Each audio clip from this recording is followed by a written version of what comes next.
Vous êtes d'accord, Marc-Alain Ouaknin? Oui, moi j'aime beaucoup la formule parce que j'ai l'impression que la religion n'est pas ni une réponse, ni un besoin. Parce qu'un besoin, ça voudrait dire que ça correspond à quelque chose dont on peut se saisir. J'aime l'expression que c'est une question et ça permet d'approfondir la question. Je me souviens de cette formule du Zohar, qui est un texte de la mystique juive. Vous savez, en hébreu, les lettres ont des valeurs numériques, donc chaque mot a une valeur numérique. Et la valeur numérique du mot Adam, qui veut dire l'homme, qui s'écrit de 3 lettres, Aleph, Dalet, Mem, c'est 45, et ça écrit le mot Ma, qui veut dire quoi.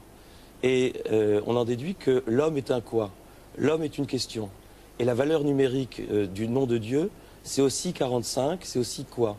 Et la confrontation de la religion, c'est en fait une question d'un quoi vers un autre quoi.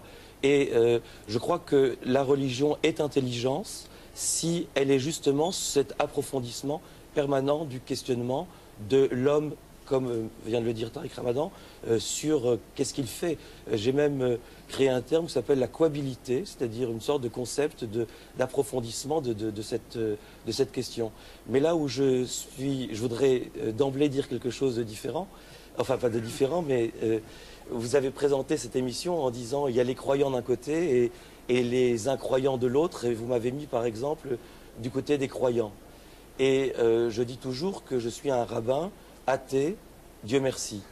Et je le dis de manière tout à fait sérieuse, parce que je pense, par exemple, quand on pense à la religion, on pense d'emblée à cette relation entre l'homme et Dieu. Et j'ai appris d'un de mes maîtres qui s'appelle Claude Vigée, que vous devez connaître, qui a appris d'une de ses amies qui s'appelle Ruth Rachelberg, qui a elle-même appris d'un maître qui s'appelle le Rav Kook.